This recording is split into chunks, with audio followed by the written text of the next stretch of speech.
Okay, folks, and we are live. I will need some time to prepare. I will need some time to prepare the setup. By the way, there is non-zero chance that I will be here alone today. Maybe not. We'll see. If I will, this might be a short one. I know my vocal cord is a little bit stressed today, but. Anyway, I am preparing everything for the recording. Give me a moment, please. And if someone does listen live, please write in chat. How is your day going so far?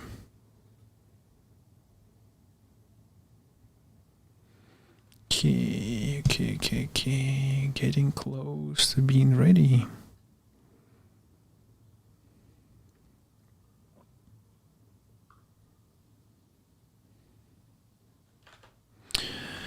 And let's start. 3, 2, 1.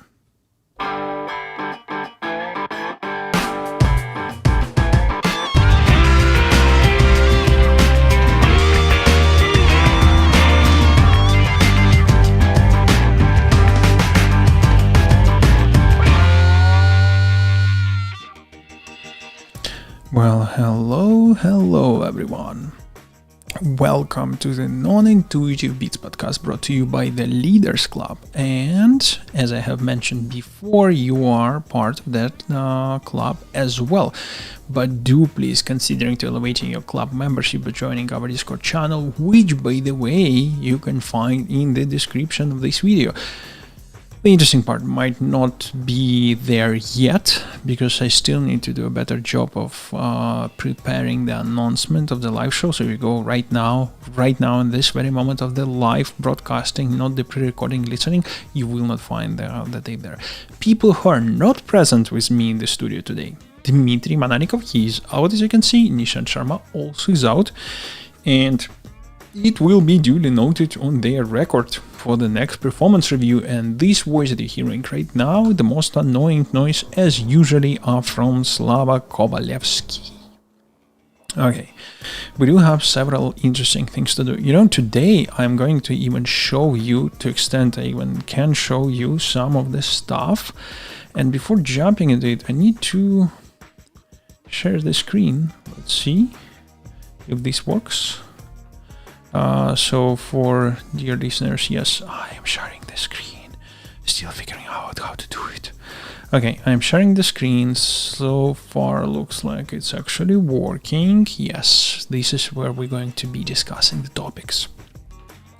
As you might have seen last week, there was an Apple event. I'm not going to touch base much on the new Apple event because probably everyone already discussed that. I just want to mention one specific thing there. They finally moved to USB-C, but for me the interesting part of this event was that to some extent the magic of Apple have disappeared, for me at least. I don't know about you, but I have a very limited desire even to watch the actual show, to watch the released videos for all the devices that they have released, even though I'm a huge fan, so I definitely want to consider upgrading, for example, to watch Ultra 2 at some point of my life. But nevertheless, I have not heard anything that would be a wow effect for me as it used to be. Maybe it's just me, maybe something actually shifting in the water, but I don't know. Please let me know what you think. What is the same for you, or maybe something have changed. In other things, just for the sake of warming up before going to the main thing, I have found this interesting app. It's effectively a free app for the macOS, or at least I'm using it on macOS, DrawThings.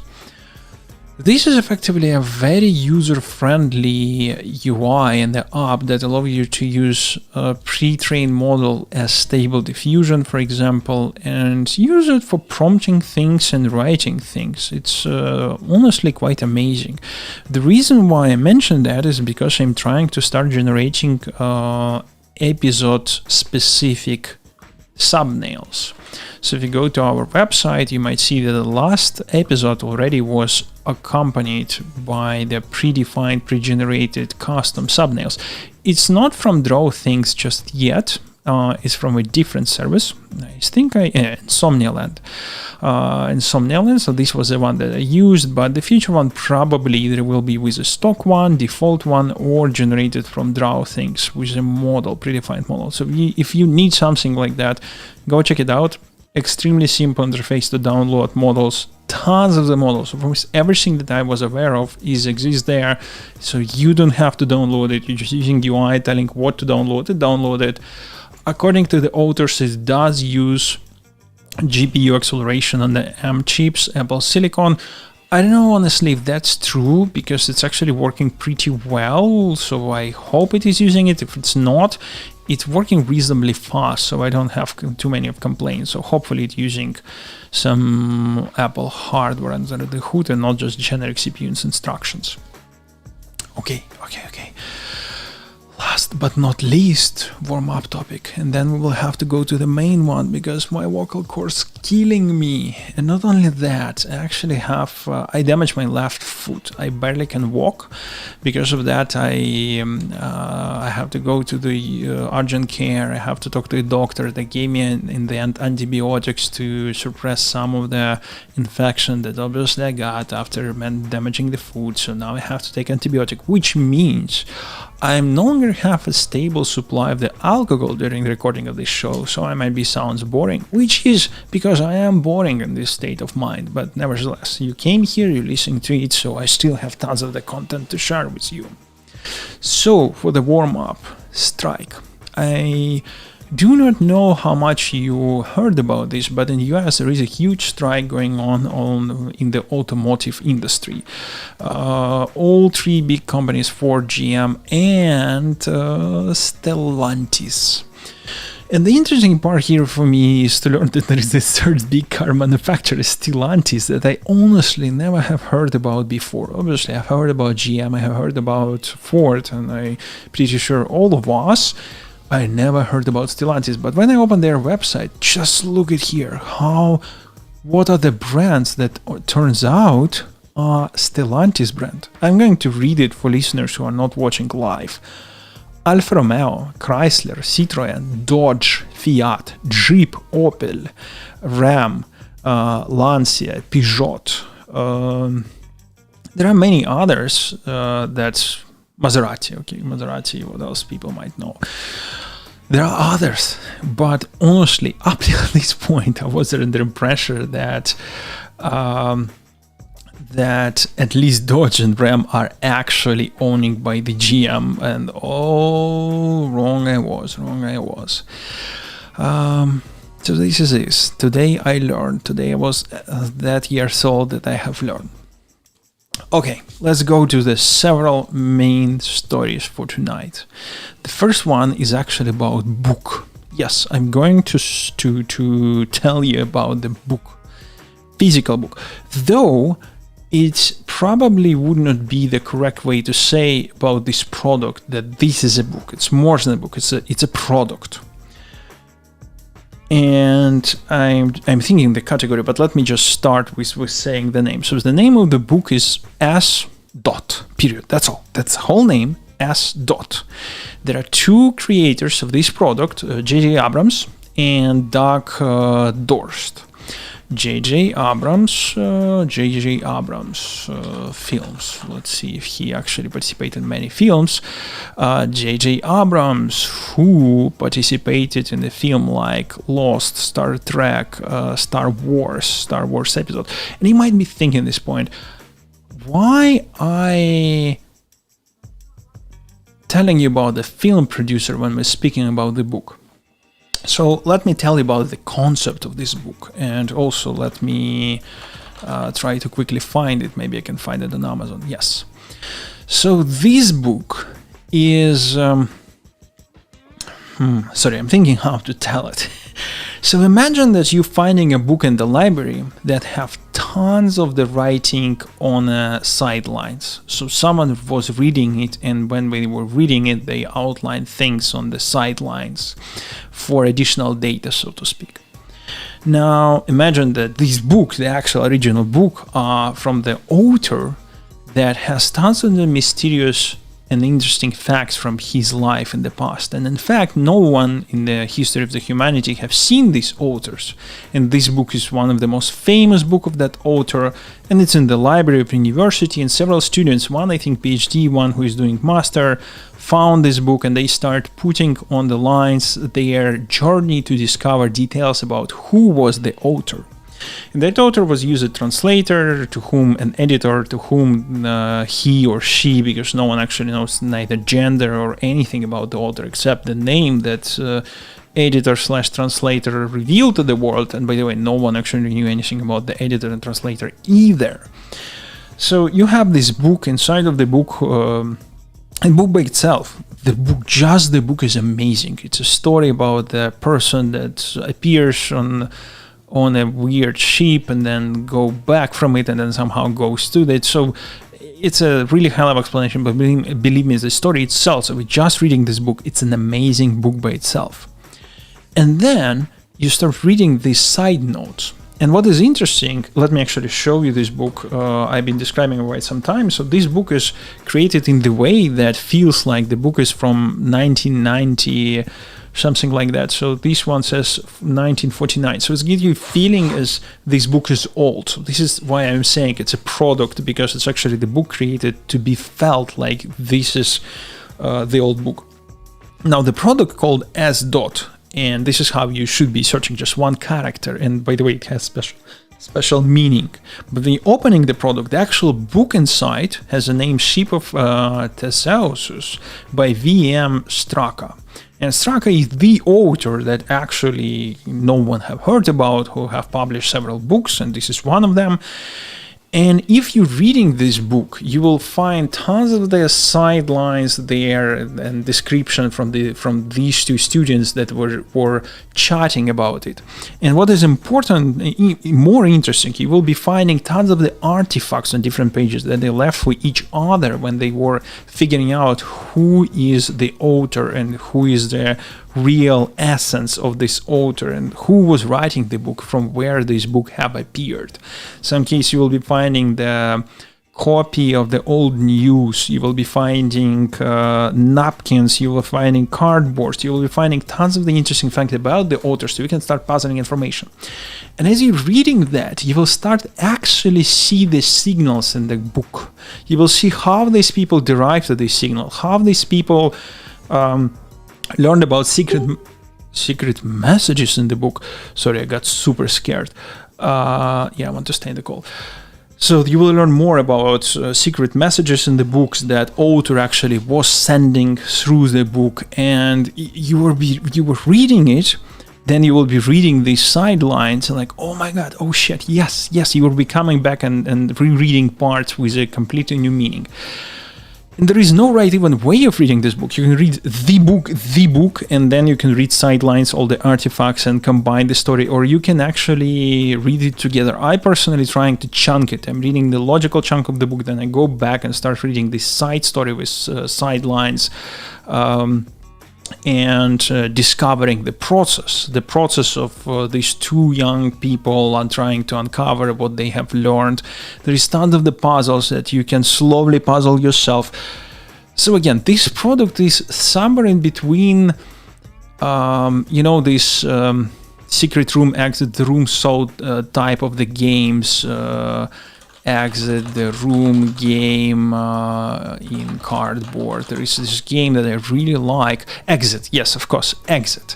So there is this game, Exit, which is effectively escape the room type of the game, but you can play it at home. You can order it. It's they have on seasons where they would market a particular level, and you effectively have to solve a bunch of the puzzles. It's fun, really enjoyable to play.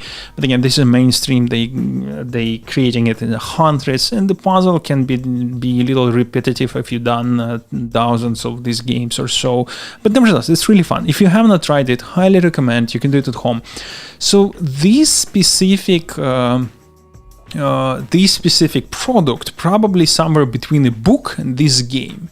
And it's amazing because when you start reading it, you're immersing in the world because you are finding yourself connected with these people who also reading the book together with you, and you following their narrative, you looking what they're looking for, and then realizing that this sign with this book was right in front of you. Obviously, do not want to any spoilers, but at some point you're coming to realization, oh my god, this sign that they now pointing me, it was all right along here in front of me and I have missed it. So now you can go back and use the same system that they used to decipher other parts of the books.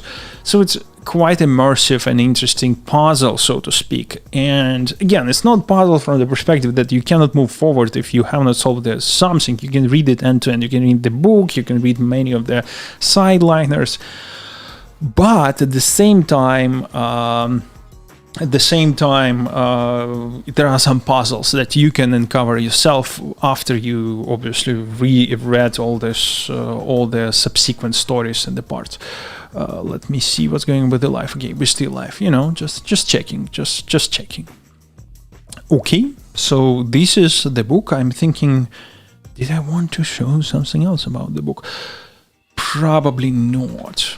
Okay, so let's move on. And the second topic is Starfield. I know that we have talked about it briefly on the Starfield before. I wanted to come back to it because I actually now the happy owner of the special Starfield Constellation Edition. And this is first time in my life when I have a collection version of any type of game products. In this case, a Constellation. In this case, a Starfield. It's really immersive. But give me a second. I need to respond. Maybe actually Dima will join because this is the right time to join. So he's asking if he's not too late. Not too late. Just jump on the call, my friend. So this is what I typing to him, and he will be here in 3 minutes. Okay, he will be here in 3 minutes, and I really would want to chat about this specific topic with him in the room. So I really apologize, but before we will proceed, I will have a very small detour to, and I'm quickly searching the topic, golf handle for Oculus. Fun topic. It's a small warm-up topic while we're waiting. But I recently have discovered that if you are owner of the Oculus, there are tons of the golf swing handles like this, where you can buy attached to one of your Oculus controllers, and you can literally have an immersive golf experience. I must say it's amazing. The in-golf experience is amazing. The swing feels really well done. The only thing that probably I want to say that if you're starting to doing so, directly jump to the one that has a weight. There is almost none of those. There is one or two that have a weight, but this even more immersive because they're actually very light. If you're taking any of those that I'm showing right now, they are super light, and there is one with an additional weight. I'm trying to find it. So that is the one that, at least for me, or like this, like Dead Eye VR. Dead Eye VR actually have one with the weights. Highly suggest to find that one. And the reason being that in this case it's way more closer to the real golf club handler. You can play their Top Golf, you can play their normal golf. I highly suggest if you're just starting to start with Top Golf, just because you don't have to bother with figuring out all the mechanics of moving to your golf ball. You can just kick and see and all be done with it, because in full scale golf you have to move with your ball until you progress to the point where you're putting it in the hole, so to speak. So it is what it is. This is you are touching your controller and you're playing. Again, highly recommend. Even if you never play golf, it's reasonably cheap. If you can have Oculus, you probably can easily have this handle. Use it, so to speak. Go and try that. Okay, then we did this. We did the golf, and we have Dimitri. Hello. Hey. As usual, I'm keep forgetting. Some backstory. I already told everyone about your book, so unfortunately you weren't here. But I almost was start speaking about Starfield when I saw your message, and I obviously shift to a different topic because I wanted to wait for you at least for the second big topic. But how are you doing? Let's have a small chit chat. Like a grown up. How are you doing? Pretty good. I found a bug. The situation when someone report a bug and you 100% sure there is no bug. So you assume report is just stupid, Okay. And because I assume that reporters are stupid, I decided to make like a super good example why I'm right and they are wrong. Okay. So I went and made a test which proves that, my code is working correctly. Okay. And apparently test is failing because code is not working correctly. So you have actually proven that the bug is there. Yeah, and now I feel like I need to fix it faster because for a couple of days I'm like, no, there's no bug. There couldn't be any. Oh my god! Yeah, that happens. But to be honest, like it's not really my code; someone else wrote it. But I was sure it was fine. I was resisting to say sure. All these excuses. I have a question to you. So I wanted to chat and share with you and the listeners Starfield Constellation Edition, but this is the first time I have a collection version of the game. And the question to you, did you ever have any collection versions of any games? Nope. This is also first time experience to me. It's so fun. It's so cool.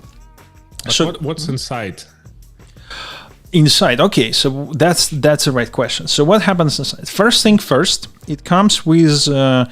I will show to the listener who watching us online, but we'll try to describe to everyone who listening. So this part is effectively replica, full-scale metal replica of internal in-game wallets. So when you're finding these metal things, this is effectively a wallet that you can use to take some coins from there to your wallet. And this wallet has laser engraving of the code that you can redeem to download the game. Which quite cool concept. Now, here is an amazing and fun part. It would be really cool if you not redeem a game with it, but inside game there is like a station where you enter this code and then get some rewards. My friend, this is so obvious thought that I actually was Googling it if this worked like that, because it would be so obvious that this, maybe the same code you would enter somewhere inside of the ATM, it will give you additional coins. From what I can see, so far this is not the case. But there is still an angle to this. Two angles, actually. Angle number one. When I got this gadget, obviously, and there's many other things, but let me first finish on this gadget. When I got this gadget, first thing I did, I went to Google and said, how to redeem the code on Xbox? I never did it before. So the first thing that I got was a post on Reddit where the guy who got Constellation Edition says, how to redeem the code? It doesn't work for me. The first reply, can you share me a code? Maybe I will try redeem it. And the guy sharing a code in the reply. And the rest is hilarious. Yeah. By the way, out of curiosity, I'm going to do it live. How to redeem Starfield code. Let me add Reddit because probably that post either already. Redeeming Amazon. Yeah. Okay. The first thing was giving to me is, I guess, this one. Okay. Let me try the code to me. Yes, so, but this is not the one that I actually have seen, but clearly the same strategy that no longer works. But the second part with this code, the second angle that pissed off a lot of gamers. So while the concept is amazing, one thing that they promise with Constellation Edition that you can play game 5 days beforehand. So you buy the Constellation Edition, games will be available. But as you probably can imagine, not everyone got the physical copy by the -5 day mark, and without the code you cannot download it. So you pay for it, but you cannot play it. Yeah, that was really weird and strange. Yeah, strange that they didn't like make logistics a bit different. I don't know. True, but in many cases it was either Amazon or third-party resellers who would be selling it, so it's not 100% on them. It's pretty much was physical, right? Like when you buy a disc, it's usually just code inside, so you need it anyway. Exactly. Yes. But in this case, maybe they could have gave you some way to download it until you're waiting. I don't know. I don't want to speculate. Okay, so moving on, the second part of it, they would give you a case with a full replica of the case from the game where you will have a watch, and the watch is actually full replica of the watch that you will be wearing in the game. And this is not a random watch.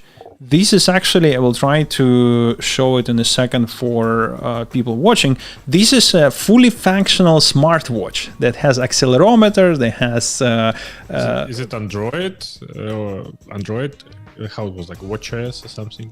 Okay, you would be surprised they made a custom OS. You cannot install apps, but this is a fully custom firmware that they have that you're syncing with your phone. And you can easily see that it's custom because how buggy it is. It would be actually cool that, because Starfield and Bethesda games, they always were famous for mods, if they let people actually modify software on this watch. That actually would be quite cool. Honestly, I was expecting even more level of immersive from perspective, exactly how you suggested about the wallet, that it might do something in the game. It would be amazing that you would see what the in-game watch shows you on your actual watch. Because it's functional in the game. It shows you like your O2 levels and other stuff. Technically, it's Bluetooth paired with my phone, so nothing prevents it to connect to the internet and do shit like that. But I don't know, that would be super cool. And this watch came in the case. So last thing I will show live is the case. So the case looks like that. It's actually metal and quite heavy, and has a hatch that is quite cool. So you actually need to unlock it and hatch it specific way, and then obviously when the hatch it opens, and there will be the watch inside. Let me hatch it back. So that part is really cool and made from actual metal, so it's reasonably heavy. And it feels like Apple product, not the watch case. Watch feels like Casio or something like that. That's pretty much it. That's pretty much everything from the pack. But I have not said anything yet about the game. So that's what I want. How many hours you played already? 6 maybe only 6 hours. Okay. So decent to get build up an initial impression, so to speak, but not decent enough for I don't know, for objective perspective. But first, what have you heard about Starfield? Skyrim in the space. That's pretty much why I don't play it yet. Wait, you don't like Skyrim?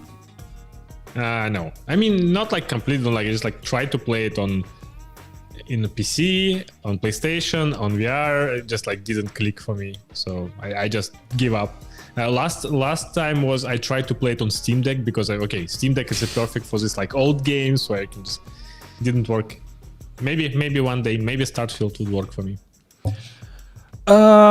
Maybe, So Bethesda were saying that this is a Bethesda game through and through.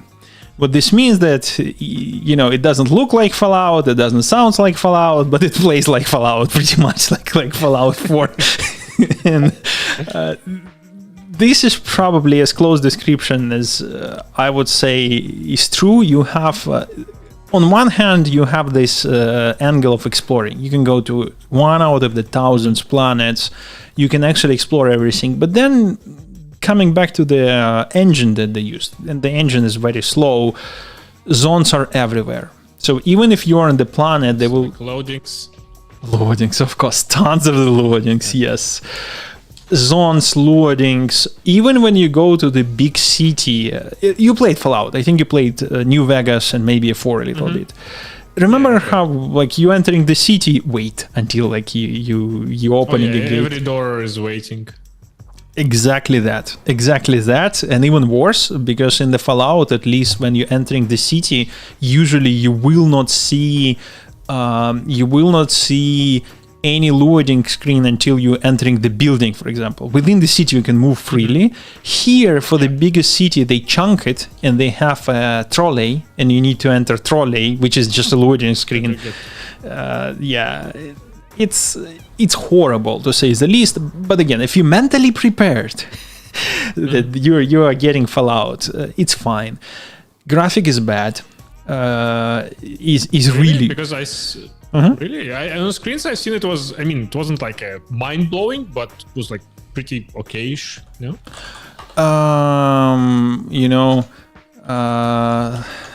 What I can. Sorry, I'm trying to. Is it on Xbox or like on PC as well? The same? No, it's the same. Everywhere is the same. So I will try to skip the ad when I can, and I will show to the people some of the potential videos of things like that. So. And in the game where I thought this is exaggeration, pretty much this is the graphic.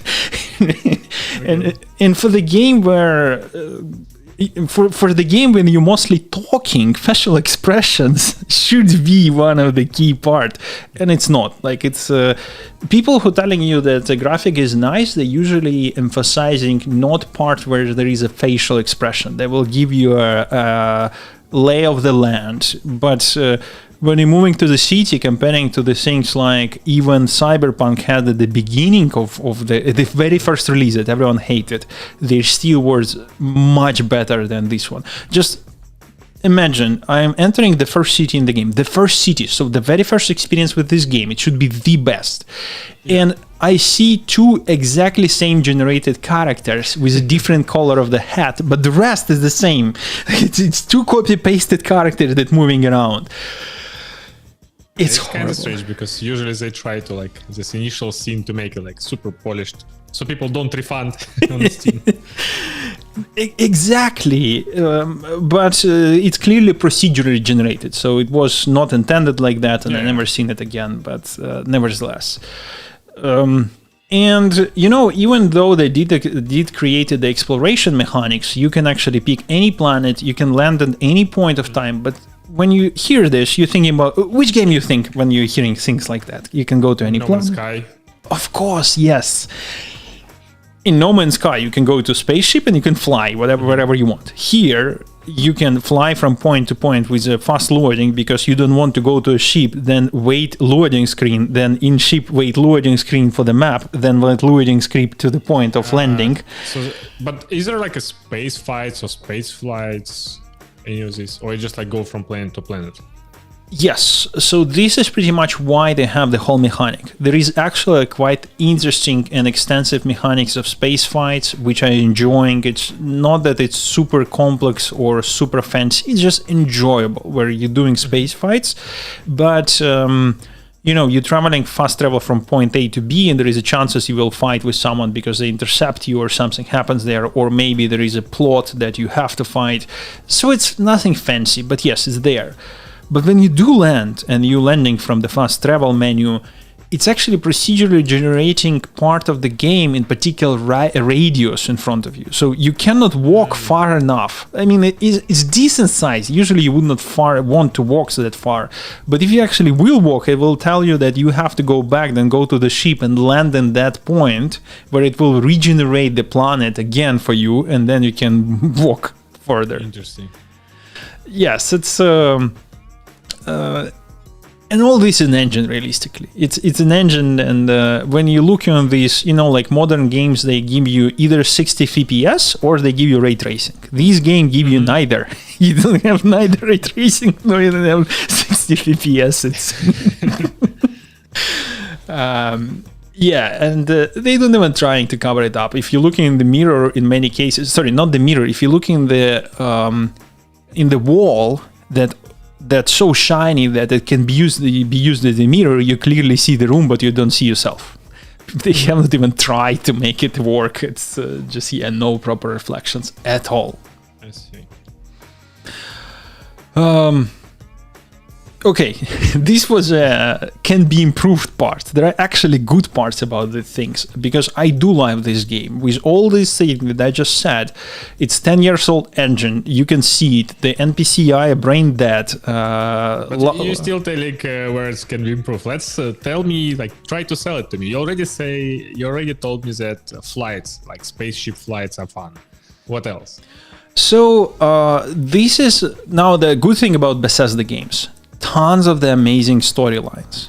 And the thing about Bethesda games, like in Fallout, the main story usually not the best one. Like in Fallout 4, you can find the story where you have a crazy scientist who figured out how to connect to an aliens, and then you will meet the aliens, and it's like going to completely crazy things. For me, Bethesda storyline is like Elden's Ring. From the perspective of in Elden Ring, you go to some cave and you're finding the completely unreasonably sized universe where you're fighting a boss. And Bethesda, the same feeling for me, but for the storyline. You like randomly stop to listen for two guys in the pub. You're listening on something, then picking up this quest, and turns out you're a completely parallel universe fighting the deep government to underthrow someone on so far away from this. And yeah, it's this is a Bethesda. You will see and hear tons of the stuff like that. Here, main storyline is not the best one. You can even ignore it from you need to proceed maybe 30% of the main story to unlock all the possibilities, all the events that you need, and then you can forget about it. Just go and do stuff around and explore the narrative, so to speak, of this world. I guess it's a good part that on a space setting, because like in Fallout, you still narrow it by setting, right? Like it's a summary on Earth, it's like post. But here, since you have many planets, you can drop very random stories, like completely different things. Actually, I never thought about this, but you're right. Yes, you can imagine. I'm only 6 hours into the game, but I can easily imagine a completely crazy shit going on the planet far away with completely different species and tech. And yeah, you're probably right. And you know, there are a lot of the content in the game. What I mean by that actual amount of weaponry, side things, just a lot of them. Clearly, they did a great job of custom tuning things. And yes, you still have opportunity to explore, which I also like. It's not exactly as No Man's Sky. It's slightly different, but it's still you exploring stuff. You're finding an amazing places with amazing storylines. Because one way you can find objects by picking the storylines. In other ways, you can actually go on the planet and find shit, and you're in the middle of storyline that you didn't even know that how to start it, but you end up in the middle of it. So this is a good part. I'm really enjoying it. I planning to have a lot of more hours to spend at this world. Maybe I will get bored of it, but and honestly, I would pay twice the price tag if the graphic would be at least a cyberpunk level, at least. Yeah. On a game store, I can continue. I actually played Baldur's Gate. Oh my god! Oh my god! Yeah. Yes, please continue. I actually did an interesting experiment. So, Baldur's Gate, if you're familiar, is like one of this like old school RPGs, like very heavily on interface, 600 skills, lot of stories. The thing is, I never knew how to play these games. I tried Divinity, like again on the computer, on iPad, couldn't play it.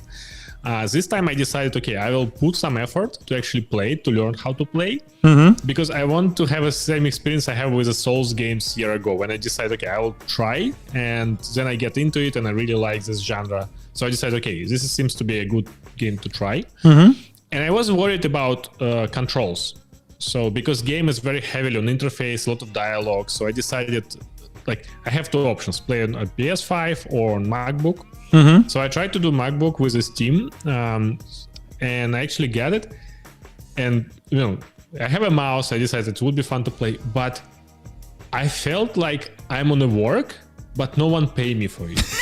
It's like I'm sitting like in front of monitor with a mouse and keyboard, and like it's just like played an hour. Okay, I like a game, and I think I may enjoy it more, but I just don't want to sit like in front of monitor and chair. So I refined it on Steam and went and bought on PlayStation. And they did a really good job with controls on PlayStation, because games like this they're very hard to adapt for controller. Like they heavily on mouse. And one thing that shows me that really they think about it, besides like all skills, it's hints. You know, this game full of texts, a lot of text has like a small highlighted words when you can hover and shows like a new pop-up and Yes. Yeah. Before I played the Crusader King 3, which is like political game. It's like a shit ton of different terms. And they made like that you can go with a cursor and open them. It wasn't very user-friendly, but it was like good attempt. But here they actually made interesting way. Every time you have a text, you can click a button and it shows you it shows another column of different terms, and you can just like it shows you column of cards, each cards for each terms on a previous column, and you can just scroll down them. It seems like it wouldn't work, but usually you have like 3-4 terms in the text, so it's not overloaded, and it's actually very easy to navigate. So I'm playing so far. I mean, I just get like few hours, so not really deep down. But I really like mechanics playing, especially I got talking to animals and just talk to any random animals, and they all have something to say or something to give, which is quite cool. You know, judging on this picture, I hate Microsoft. It's PlayStation 5, but nothing for Xbox yet. But I think they will release it for Xbox. I think they're just like in the progress. They also didn't release for macOS actually, because when I installed on macOS, it still was early access. Early access. It was fine to try like initial like hour, but again, it's not like a full game. You know, it's the reason actually why it doesn't exist for Xbox just yet, and yes, they're about to release, is this completely asshole move from Microsoft, which has the name Xbox Series S. That's the whole idea. Because they force everyone to make game work for that one. You can't really abandon it. Exactly. And Baldur's Gate 3, they publicly stated that they cannot make a split screen work on Series S, period. They just cannot make it. And they actually thought that they might bypass Xbox altogether, after which Microsoft went and said, oh, no, we will give you an exceptional permission. I see, like from the beginning when they announced like 2 versions of console, I was like, okay, it's just not going to work. Like the whole point of consoles was okay, just like one device, everyone make game for this particular device, and then every user have the same experience. Because to be honest, even PS5, like Baldur's Gate is not very well optimized. I didn't play split screen, but even on single player, I see there's like a FPS drops and some jittering. For me, it's not critical, especially for this game. It's not like action-based, so you don't really care much. But I can imagine like older consoles won't feel very good. Man, I just came up with in my head with a conspiracy theory. Maybe the whole idea of having Xbox Series S, so the game will properly work on Xbox Series X, because if you have to optimize. But yeah, I think you're right. I mean, if the Microsoft was Sony or Nintendo with a Switch, they can pull it out, shit like that, saying developers, you have to optimize, and developers will do it. Like if you're number 3, who give a shit?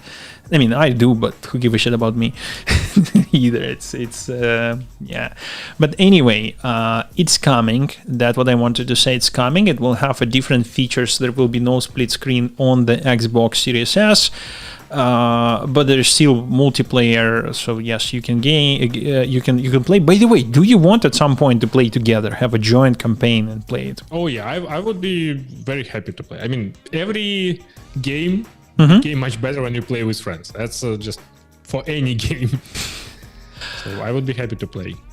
Okay, so I will let's wait until there is one for Xbox, and yes, then for sure I want to check it out. They also have crossplay, because that also could be a pain. But we'll see. Okay, Baldur's Gate crossplay. crossplay, and let's see. Baldur Gates crossplay. There is no crossplay. As of now, sure. The interesting is that they added cross progression. So if you have two devices, you can transfer your character, which is interesting. And also, you see, they confirmed that there will be a crossplay. So okay, there will be a crossplay. That's okay. So we have to wait. Xbox and crossplay. These two things. When it happens, we will play together. Maybe even more. Maybe, who knows? Maybe we will do it 4 of us, because you can have a couch split screen. Yes, split screen online up to 4 people, 2 split screens. Yeah, would be cool. Okay. What else? But you accepted talking to the animals. You haven't revealed too much about the game. Do you like it? Like, I think I'm mostly play guided experience. Like, okay, just there's this quest, and then when I get side quest, I try to do it.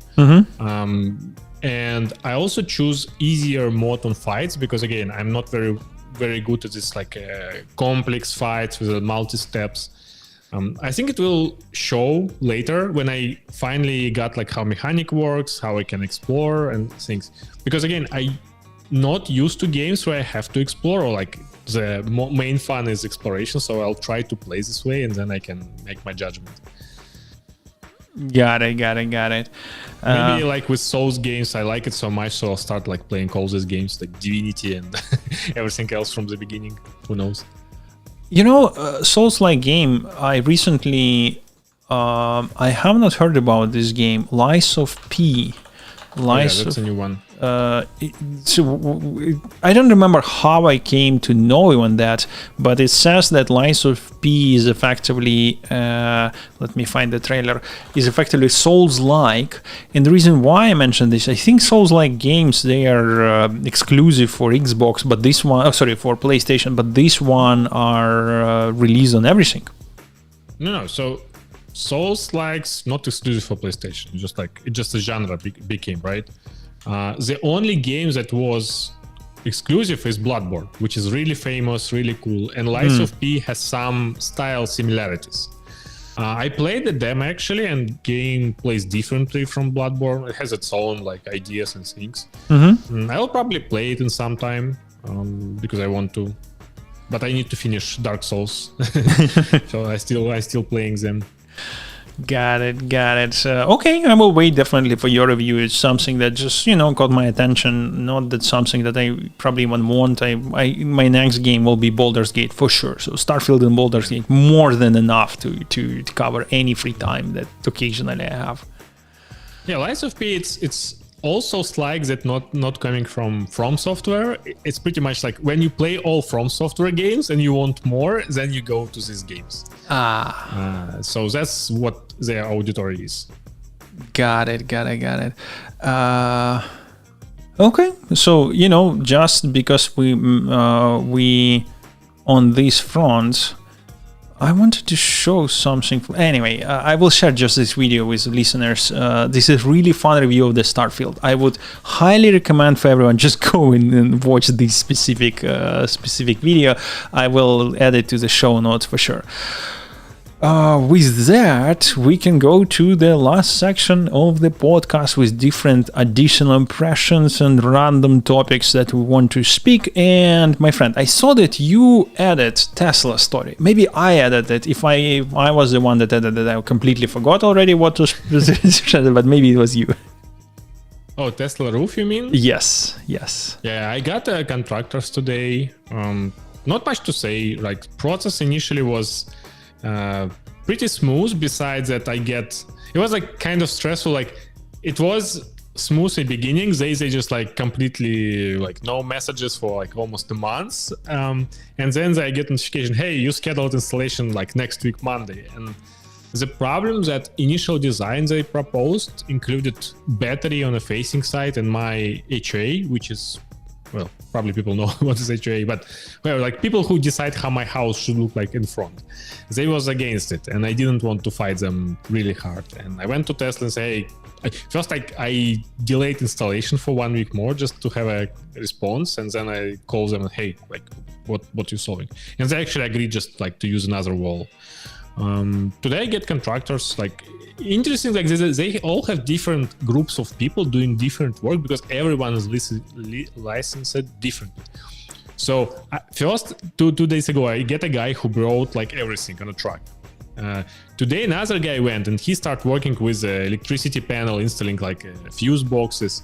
Then I get another group of people who actually start like putting things on the roof. So from what I see, they actually installed roof and they installed batteries, they installed like all these fuse boxes. What's interesting, he also made a proper grounding for my gas heater. Whoa. So what's happening is because by code, it should be there. And if someone look at my house, they actually say, this is not, like your house is not like built correctly. And because Tesla don't really want to any delays, they actually made these wires like a really thick copper wire, just going like from ground to like grounding pole to heater. They told me like they need 1 more day to just connect everything. Essentially, like everything's there, but they need to pull like AC wire, AC wire everywhere. Got it. By the way, what about Tesla wall? Do you have? So that's what I'm saying. Battery. So I have one. Oh yeah. But what was your question? Do you have 2 plus, or did you get the third one? I think it's plus. I think he told me plus. Got it. And the reason I'm asking, they actually released 2 days ago battery V3. Yeah, I know it's. But again, I don't want to wait any delays. So. Oh yeah, and I actually look on the spec, and turns out it doesn't have any. So it doesn't have bigger capacity. It doesn't have. It has a bigger power output if you have a really huge house. Like if you need more than I think 15 kilowatt per hour, the V2 cannot give you that much, but the power V3 can. And it has a solar panel inverter integrated, so you don't have this. Oh yeah, I remember. You don't need like a separate box. Yeah, I have this box, so they put an inverter as well. Got it. I was about to say how you liking it, but then figured that panels. Yeah, you still need to do 1 more day of install, right? I completely. You told me several times by now. In each time in my head is clicking. Oh, you having a roof, or you having a panel. That's why it's so fast, I guess, because they don't actually need to remove the roof. The roof was fine. Apparently, these asphalt shingles I have, they good for 50 years. 50 years. Whoa. Something like this. Like I could be wrong, but at least inspection I had when I was buying, and other ones, they say like roof in a good condition and can really handle a lot. I guess like not much rains here, so. Yeah, and I think you have a proper amount of sun, so that would be definitely nice things. We'll see. Yeah, I have like a roof of weird shape, so it will always be like in the strange angles, but whatever. And if I may ask, if you already know how much kilowatt your panels will produce? I think 6.5. Obviously, it's ideal conditions. Probably it will be less. I checked my real usage. I usually have like 4 kilowatt something. It peaks. Oh, it was 4 kilowatt hours per day. I think it's just like 4 kilowatt hours per day usage, if we exclude car charging as well. Got it. Wait, 4 kilowatts per day? That's very low. Very, very low. Yeah, no. Okay, I need to double check. I remember it was like, it was pretty low number. Like, besides fridges, I don't have. I mean, I have AC, but I don't use it like for a long time. I see. Yeah, the AC is the one that's killing me. My house usually using 14. If I were using AC, it can go up to 30 easily. But maybe I need to double check. Yeah, but I see it's easily. Yep. Anyway, I think we're at our mark. We can stop here, but do you have any other topics, my friend, you want to share with the world? I don't know. Did you already discuss Apple event? I see like in the notes. I only discussed that they put USB-C and that for me it was not fun. That's literally everything I said. So if you have anything to share, go for it. Because I didn't find it interesting this time. Oh yeah, it's there was something. Actually, I can't even remember. Like they removed like they added new button, which is like not conceptual. I would just remove the previous one and not doing it. Yeah. Okay, fun thing about Apple and gaming. There's actually announced that a new remake of Resident Evil 4 will work on iPhone, which is I think is fun because it's pretty. Obviously, it's remake and it's not like a super, but it looks good and it will work on a small phone. Oh my god, Resident Evil 4. By the way, Resident Evil 4 is, if I remember correctly, the exact Resident Evil that works on Oculus, right? Resident Evil 4. Yeah, they released like last year on everywhere, I think. I see. So they start adopting it and they just don't know how to stop. Yeah, probably like let's make it work everywhere. Yeah, but to be true, if you have a team that knows the source code, they recompile it, rebuild it, it probably makes sense to keep adopting this game while you have a team, you have an expertise, why not to continue? Yeah, but I guess it all depends like what low-level APIs you use because sometimes it's just like not there and like you need to implement a lot of things. But now with Metal on Apple, I think it's easier to port these games everywhere. Yeah, and it's exactly the same CPUs there, GPUs there, exactly same APIs. I think, yeah, it's going to be much it probably will also work on MacBooks eventually, if it not work already, because I think like Lara Croft games already on MacBooks working perfectly with M1 and 2 chips. I think you're right. Even maybe, oh, by the way, they even confirmed and macOS. So my initial thought was even if they would not confirm it, you still can now run iPhone games there. But yeah, that makes total sense. I wanted to say something about Resident Evil, but I forgot. Okay, so are you saying that for you the funniest part of the Apple event was things that not even related, not even done by Apple? Was it? Yeah, like. I mean, like phones now in a state where you actually really hard to make, impression.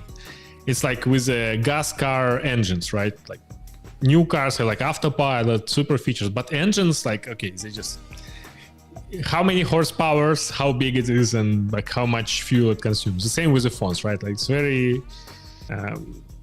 I don't expect Apple to do anything there like for forever. I think it just like it stops. Like Samsung will do like some just like folding phones, some other cool form factors maybe to experiment, but until we have like different things like Vision, Apple Vision, and other things, I don't expect anything from phones. Actually, now that you mentioned, tell me, by when do you expect a folding iPhone? I actually never expected. I don't think it will be there. Really? Why not? It says there need to be completely different, like some different way. Because what Samsung have now, I don't see like much usage for that. I mean, Apple like to go into territory where it's like, okay, huge demand. Like everyone wants this form factor. And folding phones, I think it's like very narrow group of people needs them. But again, I may be wrong, but it doesn't seem like everyone needs this thing. People want like a smaller thing, so a bigger screen, but altogether it may not work well.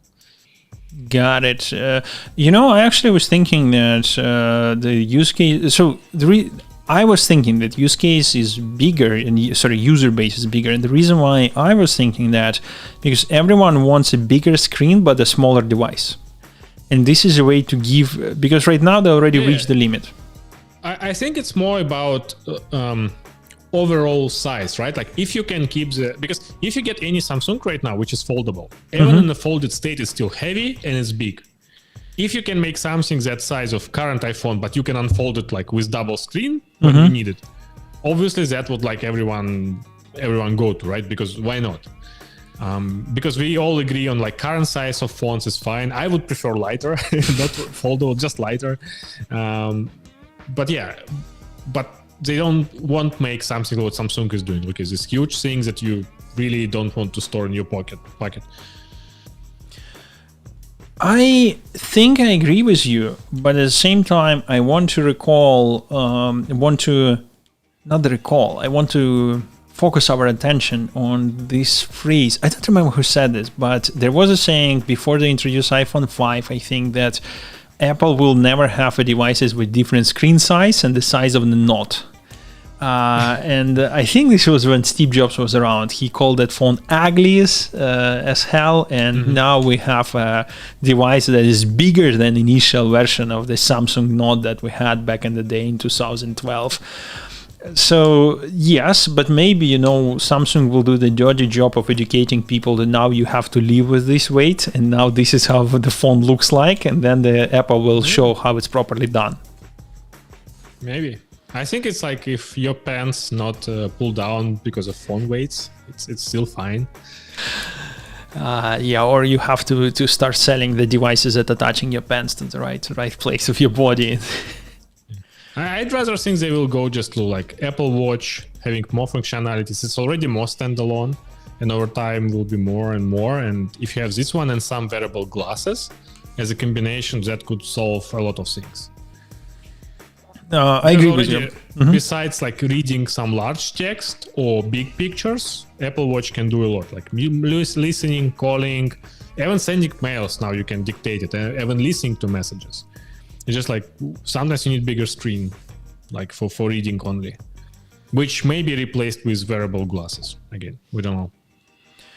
I'm all into that. I actually upgraded my iPhone only recently, and I have not been upgrading it since iPhone XR. So I bought an iPhone XR. When is iPhone XR release date? So when was it released? 4 years ago.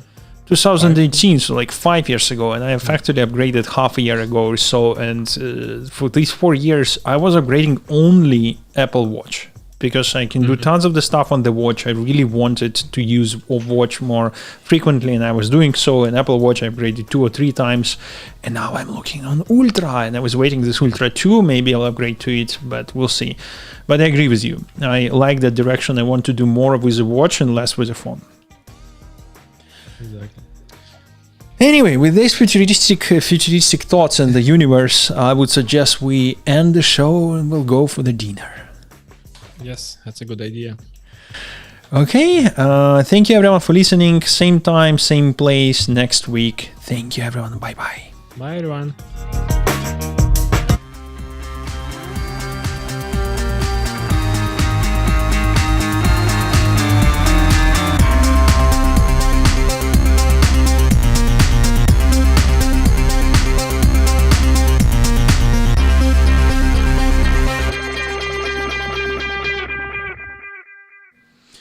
Okay, and as usually, I will stick around for a little while if someone is here and want to say something, ask something.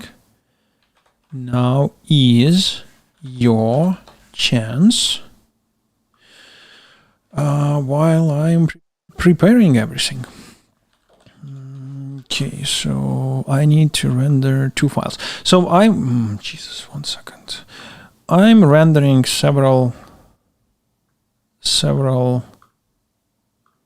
files. First one will be rendered for the sake of uploading it online. This is the one that will be available to you at some point. And another one I'm uploading through the MP3. I will. Okay, sorry, I need to respond. So, the another one is MP3. MP3 will be used for automatic generation of the show notes and things like that. But obviously, for the stuff that I'm uploading online, I want the highest quality, which is above. And uploading is there. Now I will start generating the second one, and after I will generate the second one, I will show to you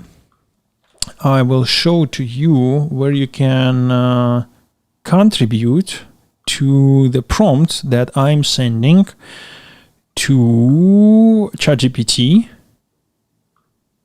Okay, I'm rendering MP3.